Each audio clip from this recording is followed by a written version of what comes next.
आप कल्पना कीजिए कि पूरे 60 दिन के लंबे इंतजार के बाद डाक से एक सरकारी लिफाफा आता है। कोई नागरिक अपनी जमीन या किसी जरूरी मुकदमे के बारे में जानकारी मांग रहा था, तो वो बहुत उम्मीद से उस लिफाफे को खोलता है, लेकिन अंदर निकलता है सिर्फ खाली कागज। बिल्कुल एकदम खाली कागज। कोई संलग्नक नहीं, कोई मुख्य जानकारी नहीं।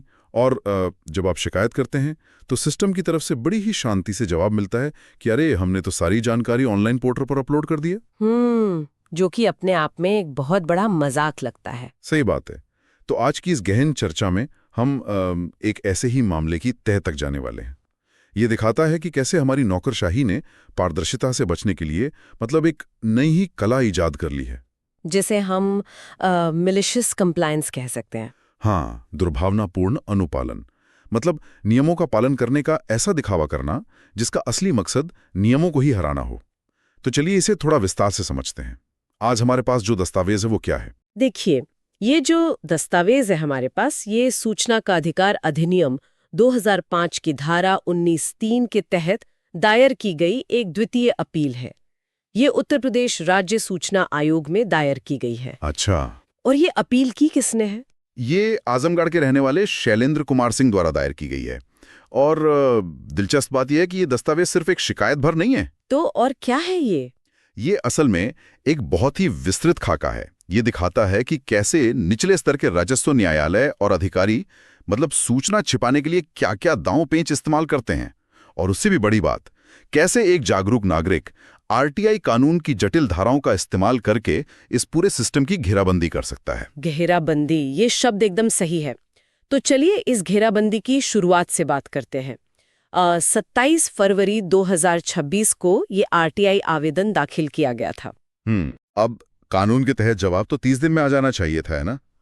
लेकिन जानकारी मिलती है पूरे 60 दिन बाद, 27 अप्रैल 2026 को। और वो भी अधूरी। बिल्कुल। और जो जानकारी मिलती है उसमें सबसे अजीब बात यह है कि अधिकारियों ने आधिकारिक पत्राचार में अपना नाम ही गायब कर दिया है। हाँ, ये एक बहुत बड़ा रेड फ्लैग है। केवल पद का नाम लिखा है, लेकिन उस कुर्सी पर बैठा इंसान कौन है ये कहीं दर्ज ही नहीं है। ये तो पारदर्शिता के बिल्कुल खिलाफ है। देखिए, नाम छिपाना कोई असाधारण भूल या लिपिकीय त्रुटि नहीं होती है। तो इसके पीछे क्या मंशा होती है? प्रशासनिक व्यवस्था में जवाबदेही हमेशा एक व्यक्ति की होती है, कुर्सी की नहीं। अगर किसी दस्तावेज पर किसी अधिकारी का नाम और हस्ताक्षर नहीं है, तो कल को अगर वो सूचना भ्रामक या झूठी साबित होती है, तो आप केस किस पर करेंगे? बिल्कुल, कानूनन आप किसी अमूर्त पद को जेल नहीं भेज सकते या उस पर जुर्माना नहीं लगा सकते। इसलिए अपना नाम छिपाकर अधिकारी असल में भविष्य में होने वाली किसी भी कानूनी कार्रवाई से खुद को सुरक्षित कर रहे थे। अरे वाह, पहले ही अपनी ढाल तैयार कर ली। एकदम। खैर, ये तो हुई पहली ढाल। अब आते हैं उस विरोधाभास पर जिसका मैंने शुरुआत में जिक्र किया था। शैलेंद्र कुमार सिंह को डाक से जो जवाब मिलता है वो केवल 3 पन्ने का है। और कोई अटैचमेंट नहीं। हाँ, कोई अटैचमेंट नहीं। लेकिन जब वो ऑनलाइन पोर्टल चेक करते हैं तो पता चलता है कि 13 मई 2026 को वहां 5 पेज का जवाब अपलोड किया गया था, जिसमें पोर्टल के आदेश की फोटोकॉपी भी लगी हुई थी। सोचिए, एक ही विभाग, एक ही आरटीआई, लेकिन 2 अलग-अलग जवाब। और इसे अक्सर सरकारी दफ्तरों में क्लेरिकल मिस्टेक कहकर खारिज कर दिया जाता है। लेकिन अगर हम इसकी गहराई में जाएं तो ये स्पष्ट रूप से अभिलेखों के साथ छेड़छाड़ है या फिर जानबूझकर की गई टालमटोल की ओर इशारा करता है। सिस्टम बस थकाना चाहता है। बिल्कुल। जब आप डाक से अधूरी जानकारी भेजते हैं तो आप नागरिक को शारीरिक और मानसिक रूप से थका रहे होते हैं। और जब पोर्टल पर कुछ और अपलोड करते हैं तो ऊपर वालों को दिखाने के लिए कि हमने काम कर दिया। हाँ, उच्च अधिकारियों या सूचना आयोग के सामने यह दिखावा कि हमने तो पूरी जानकारी दे दी थी। ये पूरी तरह से एक दोहरा खेल है। इस पर दस्तावेज में अपीलकर्ता ने एक बहुत ही सटीक और मजेदार एनालॉजी दी है। जूतों वाली? हाँ, उन्होंने लिखा है कि ये अनुभव बिल्कुल वैसा ही है जैसे किसी ने ऑनलाइन जूते खरीदे हों। लंबा इंतजार करने के बाद कुरियर आता है लेकिन डब्बा खाली। और जब कस्टमर केयर को फोन करो तो जवाब मिलता है कि सर आपको ईमेल पर जूतों की फोटो भेज दी गई है। ये बहुत ही सटीक रूपक है ना? ये रूपक इसलिए इतना मारक है क्योंकि ये सिस्टम की उस बेशर्मी को उजागर करता है जहां वे कुछ ना देकर भी सब कुछ देने का दावा करते हैं। बिल्कुल। और ये उस हताशा को भी पकड़ता है जो एक आम इंसान ऐसे दफ्तरों के चक्कर काटते हुए महसूस करता है। देखिए, जब डीम्ड पीआईओ श्री विजेंद्र यादव द्वारा दी गई सूचना में ऐसे विरोधाभास सामने आते हैं तो ये सिर्फ किसी बाबू की लापरवाही नहीं रह जाती।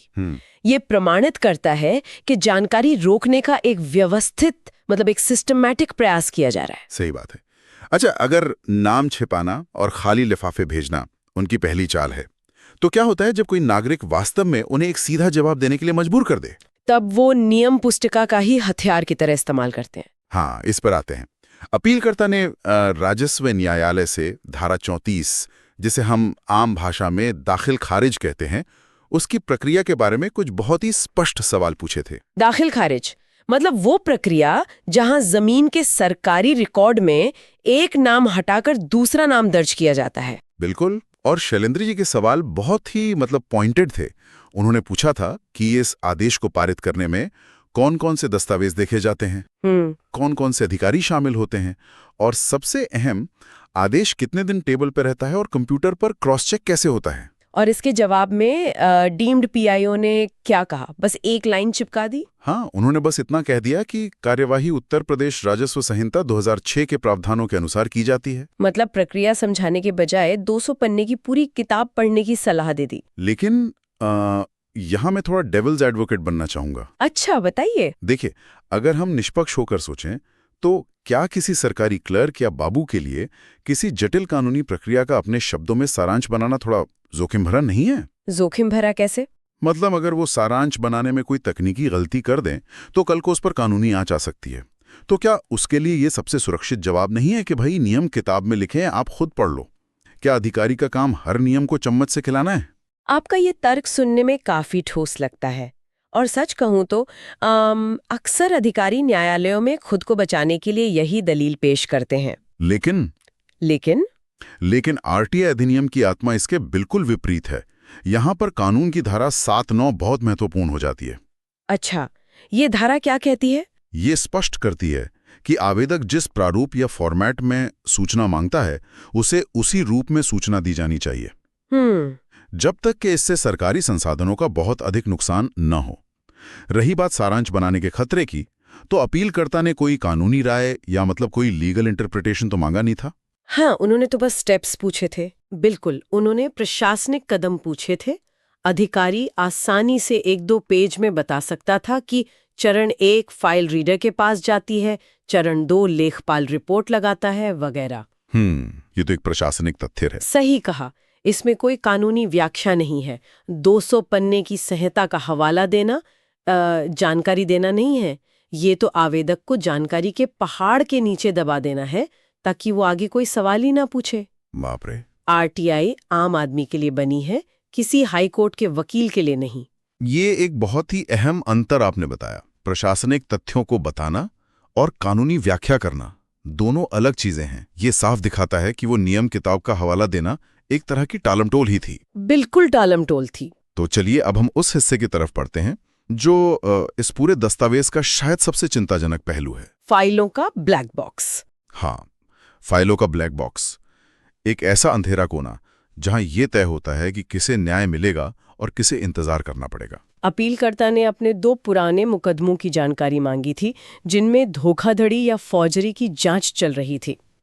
उन्होंने जांच करने वाले अधिकारियों के नाम और पद मांगे थे और उन्हें छिपा लिया गया। नाम छिपाने की बात हमने शुरुआत में भी की थी, लेकिन जब मामला फौजरी की जांच का हो तो ये और भी गंभीर हो जाता है। कैसे? देखिए, अगर जांच करने वाले का नाम ही सार्वजनिक नहीं है तो उस जांच की निष्पक्षता पर सवाल उठना तो लाजमी है ना। ये एक सीधा संकेत है कि सिस्टम अपने ही लोगों को बचाने की कोशिश कर रहा है। ये तो डरावना है। लेकिन बात सिर्फ जांच तक सीमित नहीं है। फाइलों के आगे बढ़ने की जो पूरी प्रक्रिया है वो तो और भी चौंकाने वाली है। हाँ, जो 8 महीनों वाला किस्सा है, जब उन्होंने सीधे पीएमओ यानी प्रधानमंत्री कार्यालय में शिकायत दर्ज की। इसे समझने के लिए हमें थोड़ा बड़े परिदृश्य को देखना होगा। हमें जानना होगा कि एसडीएम अदालतों में या राजस्व न्यायालयों में जो दैनिक वाद सूची या डेली कॉज लिस्ट होती है वो कैसे काम करती है। अच्छा, तो ये लिस्ट कैसे बनती है? मान लीजिए एक अदालत में 200 केस पेंडिंग है, लेकिन एक दिन में केवल 30 केस सुने जा सकते हैं। अब उन 200 में से कौन से 30 केस आज सुने जाएंगे, ये तय करने का अधिकार अक्सर कोर्ट के रीडर या पेशकार के पास होता है। मतलब वो बाबू अपनी मर्जी से तय कर सकता है कि कौन सा केस आगे जाएगा और कौन सा नहीं। यही तो सबसे बड़ा मुद्दा है। अपीलकर्ता ने अपनी आरटीआई में सीधा सवाल यही पूछा था कि क्या फाइलों में नंबर क्रमानुसार लगते हैं या फिर एसडीएम और रीडर अपनी स्वविवेकीय शक्तियों मतलब डिस्क्रेशनरी पावर्स का इस्तेमाल करते हैं। और जवाब नहीं मिला। हाँ, क्योंकि अगर कोई पारदर्शी सिस्टम नहीं है तो ये जो नंबर मैनेजमेंट है ना, ये भ्रष्टाचार का सबसे बड़ा हथियार बन जाता है। बाप रे। जिस फाइल को रोकना हो उसे लिस्ट में कभी ऊपर आनी मत दो। 8 महीने तक फाइल का एक ही जगह अटके रहना कोई संयोग थोड़ी है। और जब पीएमओ से दबाव आता है तो अचानक फाइल आगे बढ़ जाती है। बिल्कुल, इसका सीधा मतलब है कि स्थानीय स्तर पर फाइलें मेरिट या नियम से नहीं बल्कि दबाव या प्रभाव से आगे बढ़ती हैं। ये तो ऐसा हुआ कि अगर आपको अपने ही शहर में एक मामूली सा प्रशासनिक काम करवाना है तो आपको देश के सर्वोच्च कार्यालय का दरवाजा खटखटाना पड़ेगा। ये सिर्फ सिस्टम का फेल होना नहीं लगता। तो क्या लगता है? ऐसा लगता है कि सिस्टम को जानबूझकर इसी तरह से डिजाइन किया गया है ताकि वो अपारदर्शी रहे और उसमें बैठे लोग अपनी मर्जी चला सकें। आप एकदम सही कह रहे हैं। और जब कोई आम नागरिक इस तरह की भूल भुलैया में फंसता है तो वो अक्सर हार मान लेता है। लेकिन शैलेंद्र कुमार सिंह ने हार नहीं मानी, बिल्कुल नहीं मानी। इस दस्तावेज का जो आखिरी हिस्सा है वो इस बात का बेहतरीन उदाहरण है कि जब कोई नागरिक इस व्यवस्था की कमजोरियों को समझ लेता है तो वो कैसे कानूनी पलटवार करता है। हाँ, ये काउंटर अटैक वाकई बहुत दिलचस्प है। जब अपीलकर्ता ने अपने वर्तमान मुकदमों की प्रमाणित प्रतियां यानी सर्टिफाइड कॉपीज मांगी तो एसडीएम के रीडर अरुण कुमार सिंह ने बस एक लाइन में जवाब दिया। उन्होंने कहा, प्रमाणित प्रति के लिए अलग से आवेदन करें। अब आमतौर पर कोई भी व्यक्ति ये सुनकर वापस लौट जाएगा, सोचेगा कि चलो एक नया फॉर्म ढूंढते हैं। हाँ, आम आदमी तो यही करेगा। लेकिन यहाँ अपीलकर्ता ने आरटीआई कानून के सबसे शक्तिशाली हथियार का इस्तेमाल किया। वो है धारा 22। धारा 22, इसे ओवरराइडिंग इफेक्ट कहते हैं ना? हाँ, कानूनों पर सर्वोच्चता। तो इस सर्वोच्चता का व्यावहारिक अर्थ क्या है? मतलब क्या ये किसी भी दूसरे नियम को खारिज कर देता है? जी हाँ, इसका दायरा बहुत बड़ा है। धारा 22 स्पष्ट करती है कि अगर सूचना का अधिकार अधिनियम और किसी अन्य कानून या विभागीय नियम के बीच कोई टकराव होता है तो आरटीआई कानून हमेशा मान्य होगा। अच्छा। यहाँ तक कि यह अंग्रेजों के जमाने के ऑफिशियल सीक्रेट्स एक्ट 1923 पर भी हावी है। अरे वाह।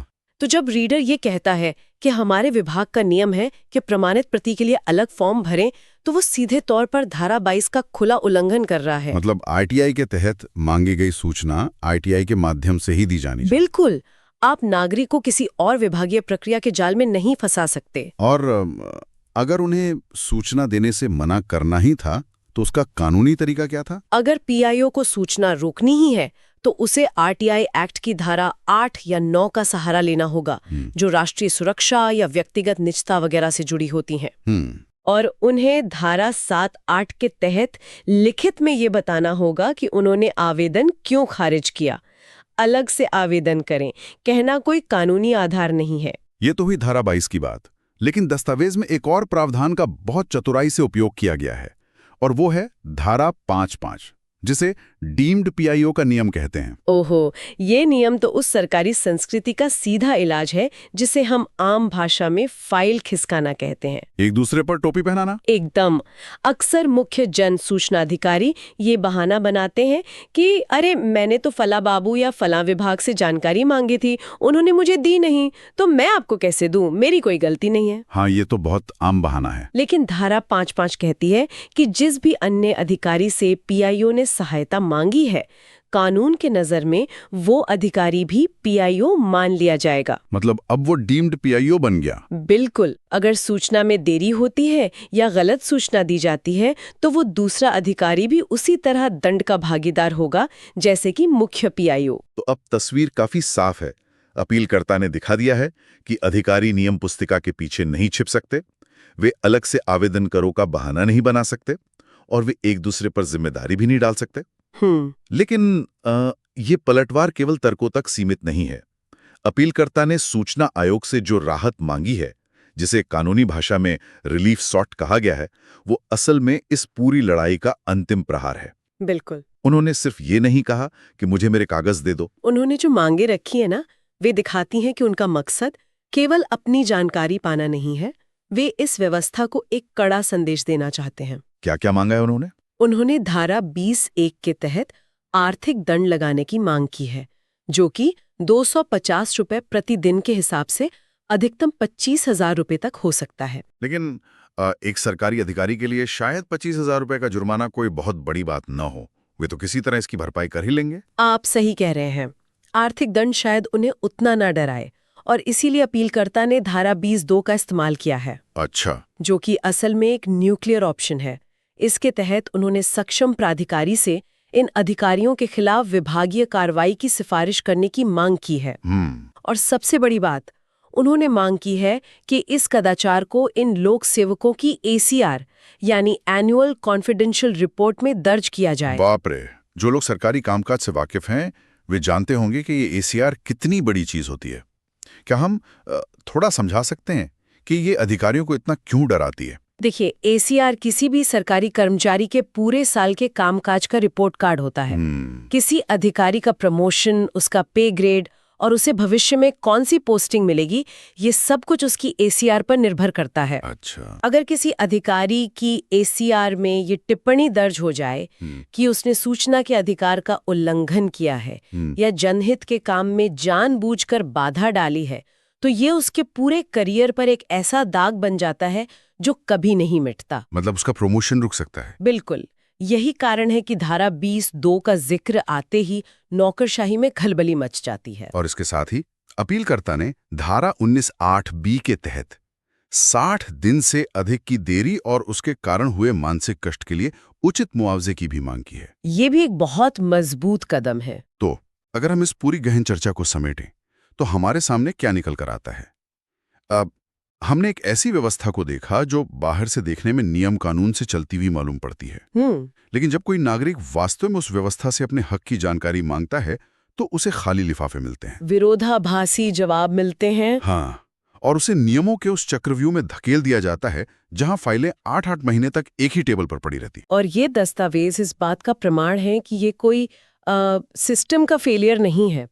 ये एक सचेत और सोची समझी रणनीति है, मिलिशियस कंप्लायंस। बिल्कुल।